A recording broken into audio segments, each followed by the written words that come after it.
Coucou mes petits choux. Allez zou. Alors, c'est pas parce que je vous ai oublié que je n'ai pas posté de vidéo ces derniers temps, c'est simplement parce que j'ai eu un gros souci de téléchargement.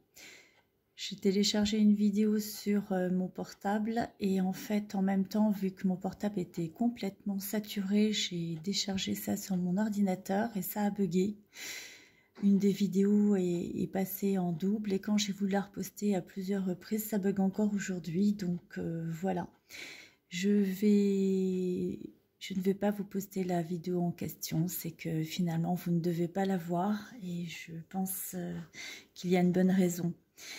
N'importe comment, je vous en ai fait d'autres aujourd'hui et celles-ci, je vais vous les expliquer. Donc ce sera des tirages... toujours intemporel, c'est-à-dire que vous pourrez faire les soins, puisque c'est le Shuzu, c'est le seul, l'unique tarot énergétique qui existe aujourd'hui, qui puisse vous permettre de faire des soins tant sur le physique, puisque c'est sur la pyramide spatiale de l'être, que l'énergétique, que le spirituel ou le mental et l'émotionnel. Donc on est vraiment sur les 4 piliers fondamentaux de l'expression de cette fameuse pyramide. J'en ai profité pour retourner à Paris récupérer les fameux piliers. Donc voilà le premier pilier et le tout premier jeu en fait qui est aujourd'hui épuisé, donc on ne le retrouvera plus. C'est un collector. Voilà ce premier jeu. La nouvelle édition, c'est celle-ci. Donc, vous voyez, elle est un peu différente, en ce sens que celle-ci va travailler essentiellement en plus sur le système digital. J'ai rajouté le système digital. Donc, elle est beaucoup plus complète. Donc, c'est un cadeau supplémentaire, vous verrez, c'est assez sympa. Donc, voilà sur le premier pilier. Je vous explique les piliers parce qu'on va travailler justement sur les 4 piliers présentement. Le deuxième pilier qui est l'énergétique avec les méridiens Biol. Donc on a les méridiens en MTC classique, médecine traditionnelle chinoise qui parcourt tout le corps. Et puis on a les méridiens en MTC Shuzu. Shu ça veut dire main et Zu ça veut dire pied. C'est tout ce qui est en haut du corps, le Shu. Et Zu c'est tout ce qui est en bas du corps. Voilà, donc c'est beaucoup plus affiné, c'est beaucoup plus dans les détails. Et les plexus énergétiques émotionnels, qu'on appelle en sanskrit des chakras, mais comme on travaille, nous, en énergétique Shuzu, eh bien, on travaille spécifiquement sur les différents prismes. Donc voilà, je vous parlais souvent des interférences de l'énergie de la Terre dans les amorces et les désamorçages des énergies. Donc, je vous en reparlerai par la suite. Voilà de quoi il s'agit. Donc là, en l'occurrence, on va utiliser au niveau énergétique, eh bien, tout simplement, les 6 énergies, comme d'habitude, les 6 énergies qui s'expriment de la même manière avec les centres énergétiques, plexus émotionnels. Voilà, d'ailleurs, vous verrez tout à fait que ces plexus émotionnels ne sont pas les émotions, mais sont bel et bien les traits mentaux associés.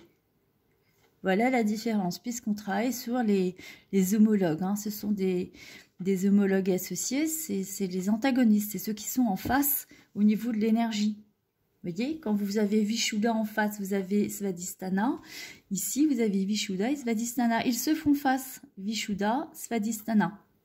Voilà la cohérence en médecine chinoise, ce que l'on ne retrouve pas de la même manière dans d'autres médecines qui sont tout aussi bien, mais qui sont sur d'autres prismes. Donc en tout cas, c'est le prisme que nous allons utiliser. Et puis le pilier mental émotionnel, mental spirituel, qui va être les clés de votre destinée, enfin révélées par le reflet de votre essence. Donc on va utiliser comme support de tirage pour cette guidance, ce jeu-là. Donc dans un premier temps, ce que je vous propose de faire pour ce tirage holistique, c'est d'investir en fait cette guidance pour vous permettre à chacun et chacune, pour vous qui passez peut-être des moments d'épreuve dans vos vies respectivement, eh bien de vous en servir comme des étapes sur votre parcours. On va décoder ensemble justement les 4 piliers fondamentaux avec les énergies correspondantes. Donc on va partir dans un premier temps sur le pilier physique. Le pilier physique, au niveau de la première énergie qui se manifeste, donc l'énergie du vent, le pilier physique toujours, au niveau de la deuxième énergie qui est l'énergie de la chaleur. Donc je vous rappelle juste que l'on suit simplement les 6 énergies comme ceci, donc comme tout naturellement on vient de faire le vent, la chaleur, et bien tout naturellement on va faire l'ardeur.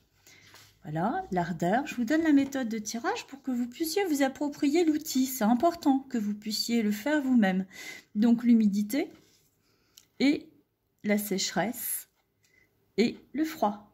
Voilà, donc là vous avez les manifestations des 6 énergies. Et là je vais vous le décoder dans un premier temps sur le physique.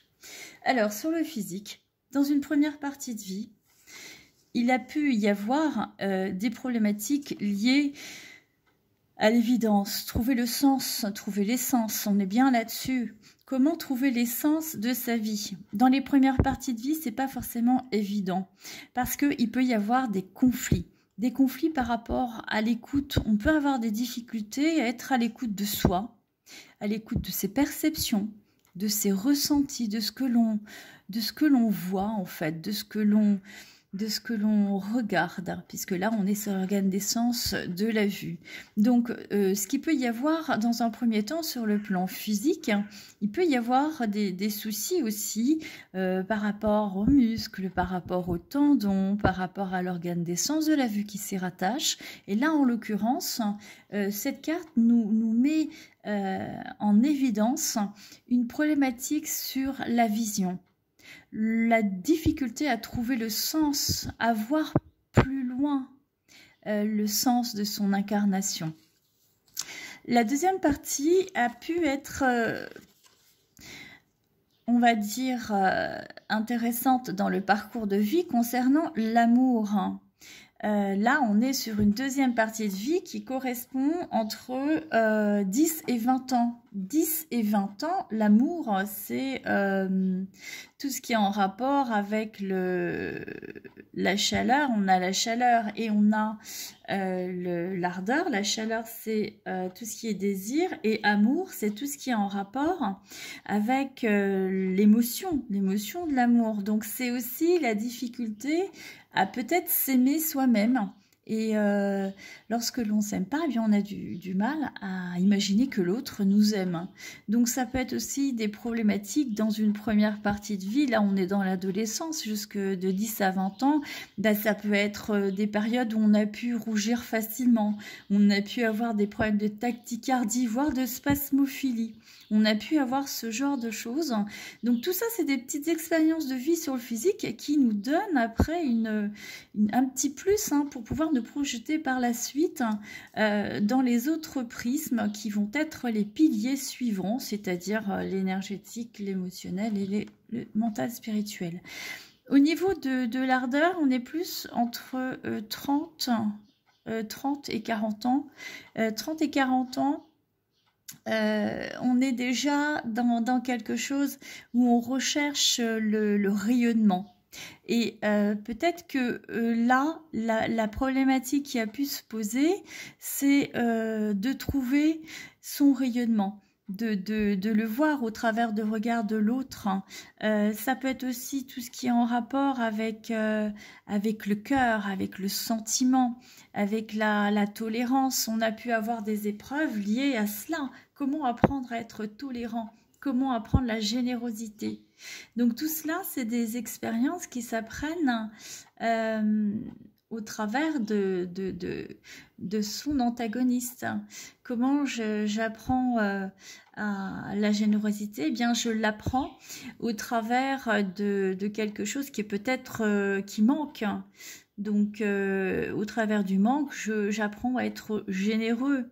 Comment apprendre la patience? Eh ben, au travers de l'impatience. Au bout d'un moment, on commence à prendre conscience de tout ça. Comment apprendre la puissance? Eh bien, au travers de l'impuissance, dans la capacité à faire ou à ne pas pouvoir faire. Et si on est dans la maturité entre 40 et 50, ça va être tout ce qui est en rapport avec la terre, avec l'ancrage, avec le centrage, avec la stabilité dans sa vie.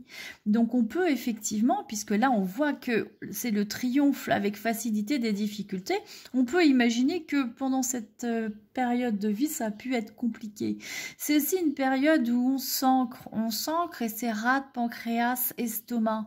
C'est tout ce qu'on n'a pas digéré au sens propre, au sens figuré. Ça peut être aussi les problèmes de poids, ça peut être les problèmes d'estomac. On a pu avoir aussi ce genre de choses. Là, juste avant, c'était les problèmes du système nerveux, les problèmes au niveau du cerveau. C'était aussi tous les problèmes au niveau du vaisseau gouverneur. C'est tout ce qui est en rapport avec ce qui gouverne le corps. Maintenant, au niveau de la sécheresse, on est vers 50 ans. Donc là, vers 50 ans, bah, on commence à être dans la fleur de l'âge. C'est le retour, l'éternité. C'est tout ce qui fait sens. C'est l'essence par excellence. On prend conscience de ce que l'on fait et de ce que l'on est dans son incarnation, avec en fait sa capacité à concrétiser. On est dans la matière et puis c'est la communication, c'est le retour à l'essentiel, hein. On est dans l'essence même. Donc lorsqu'on n'a pas abouti cette énergie, eh bien ça peut être des problématiques clairement d'intestin, des problématiques d'évacuation des intestins, d'assimilation, des nutriments, ça peut être des intolérances alimentaires, ça peut être voire des allergies, ça affecte aussi le système immunitaire, hein. Les globules blancs au niveau de la rate, on les voit juste un petit peu avant aussi, hein. Ça peut être les problèmes de peau, être plus ou moins bien dans sa peau, avoir des problèmes de peau, et puis ça peut être tout ce qui est en rapport avec l'arbre respiratoire. Donc les poumons, les bronchioles, les alvéoles pulmonaires, donc c'est tout ce qui est en rapport avec cette énergie-là.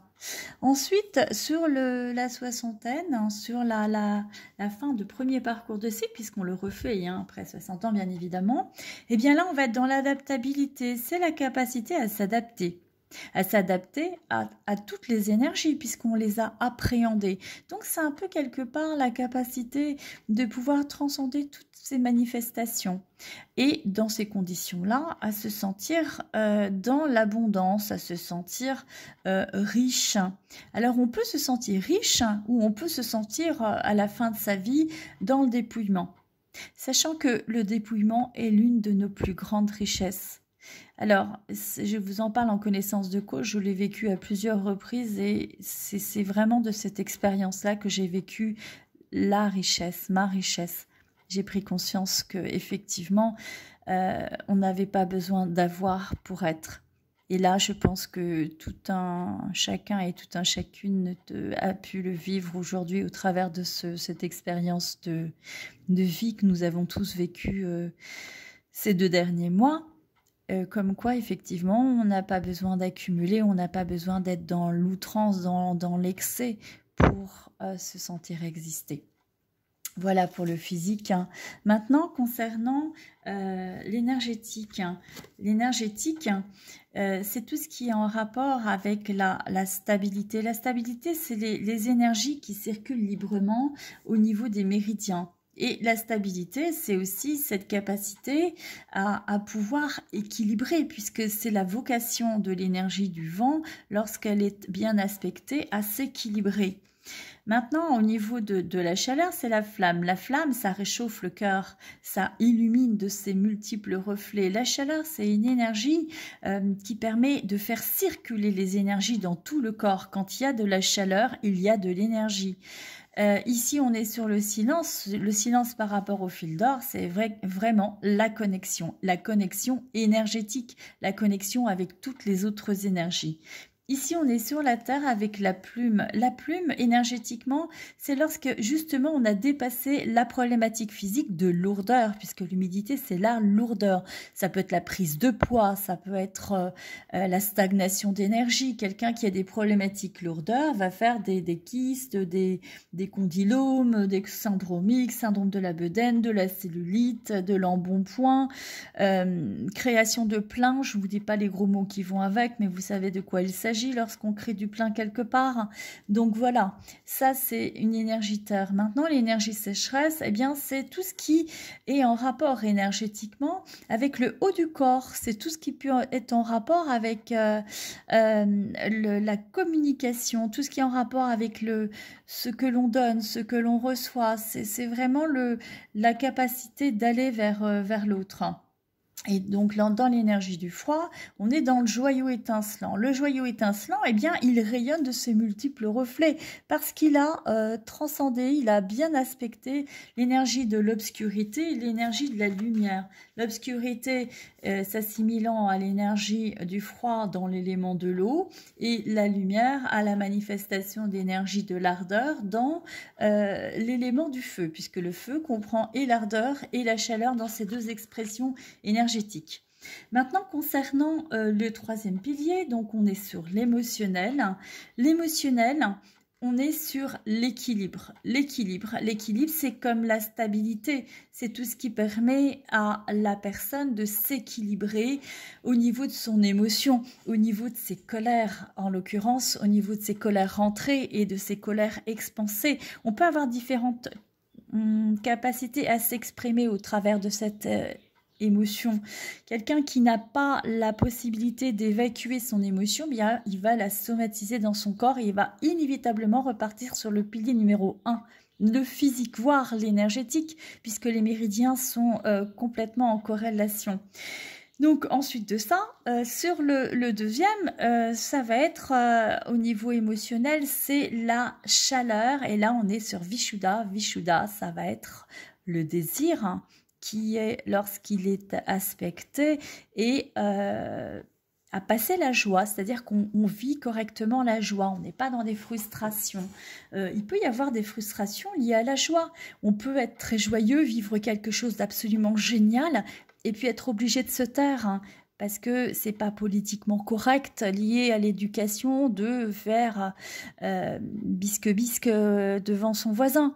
Par exemple, il y a des gens qui peuvent avoir gagné une grosse somme au loto et puis qui continuent à vivre comme si de rien n'était pour pas trop s'exposer, pour pas faire comme ci, pour pas faire comme ça. Donc voilà des problèmes de joie qui ne sont pas manifestés, qui sont réprimés. La félicité, là on va être encore sur la satisfaction, l'intention au niveau de l'ardeur, c'est tout ce qui va être, lorsqu'on arrive dans ce cycle-là, on commence au niveau de la trentaine à se sentir épanoui. C'est l'épanouissement, c'est la réalisation quelque part. Et là, on est sur, voilà, la réalisation, parfaitement. On arrive à la réalisation.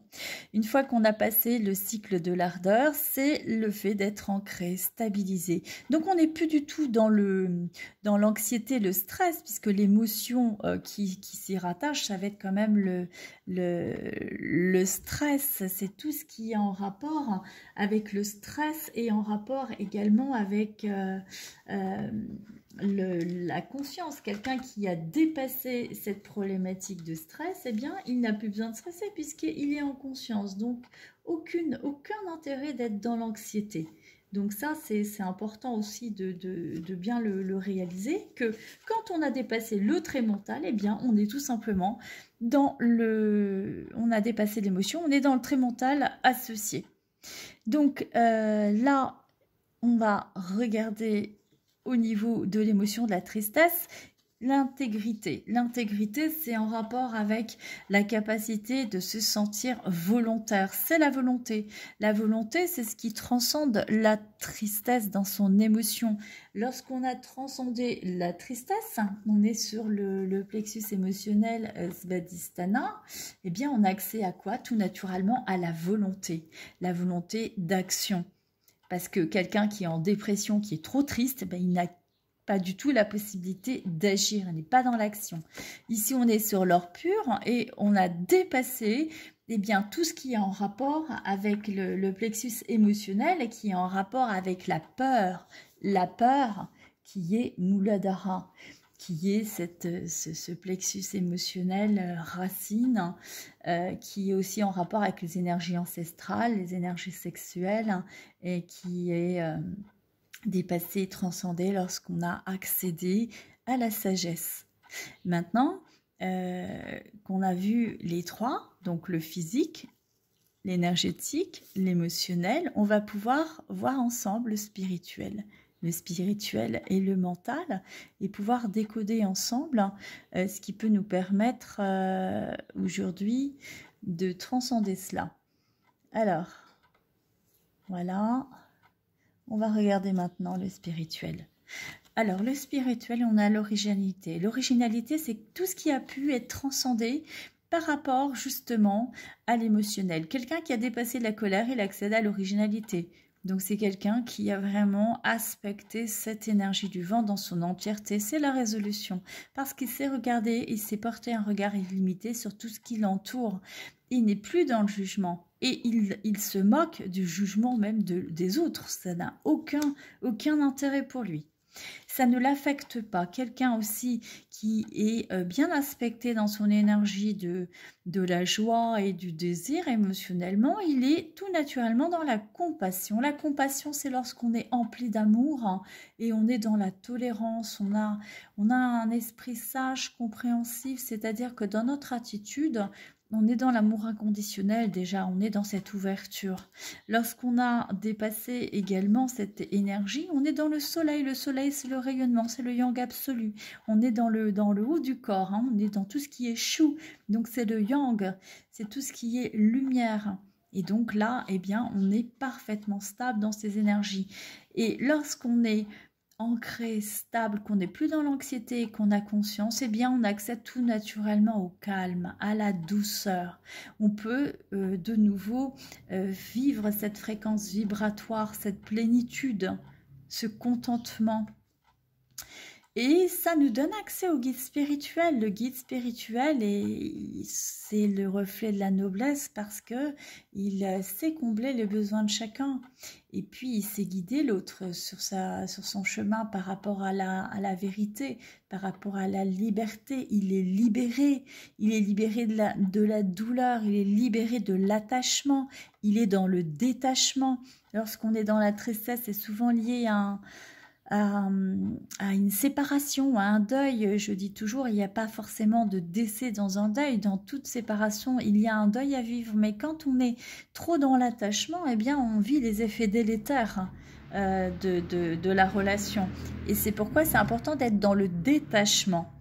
Et ici, on est dans l'humilité. L'humilité, c'est ce qui donne accès au diamant dans ses multiples facettes, dans tous ses reflets. Parce que le diamant, il est étincelant. Il est dans la coopération. Il est dans tout ce qui est force intérieure. Et c'est un révélateur.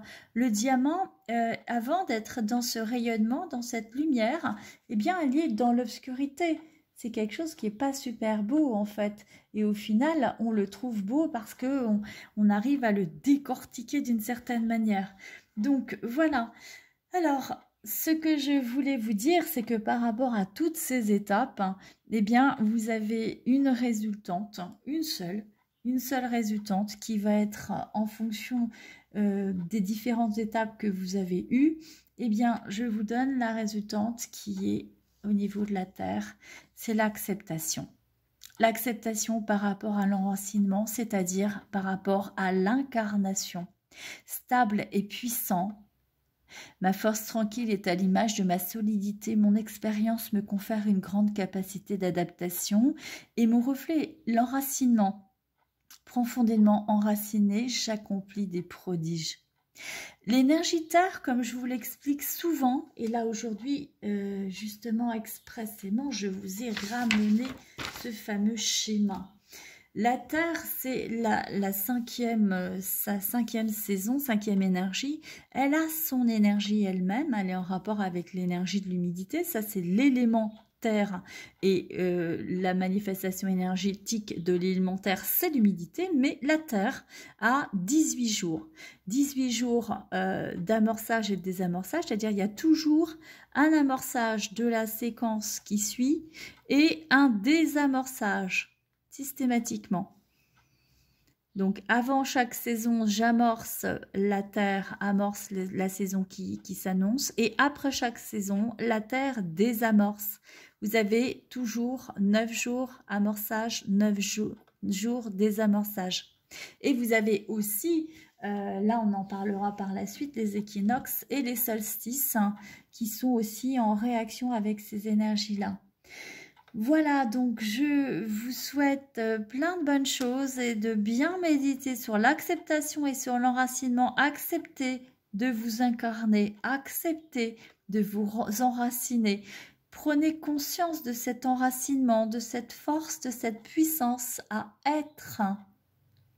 Et je vais de ce pas vous poster une petite vidéo sur mon arbre maître, justement.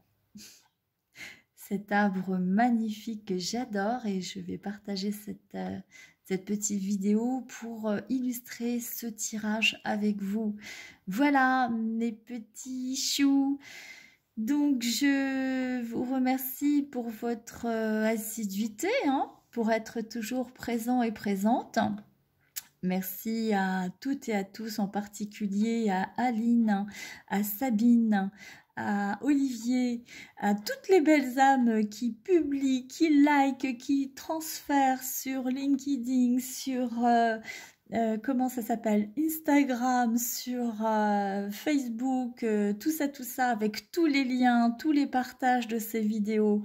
Merci à vous toutes et à vous tous pour vos petits pouces bleus aussi. Merci pour vos commentaires. Merci pour votre présence. Merci à toutes et à tous. C'est pour ça que je continue ces petites vidéos parce que ça fait partie de vos demandes. Et eh bien, c'est avec grand plaisir que je continue à vous partager tout cela. Et voilà, donc au plaisir de vous retrouver. J'en ai déjà retrouvé certains et certaines, j'en suis ravie. Et donc voilà, vous avez la possibilité, si vous le souhaitez et si vous avez envie d'aller plus loin pour expérimenter toutes ces énergies, eh bien, de me contacter sur mon adresse email classique spiral-energie.fr et ou alors shuzhu.fr. Vous pouvez les voir sur les sites. Je n'ai pas publié encore, mais bon, sur spiral.energie@gmail.com, vous pouvez me contacter si vous voulez avoir les prochaines dates. Ce sera évidemment pour la rentrée, à moins que je trouve un petit outil qui nous permette de faire les formations à distance par vidéoconférence. Voilà, mes petits choux, allez zoom, je vous souhaite une belle fin de journée, je vous embrasse très fort, à bientôt.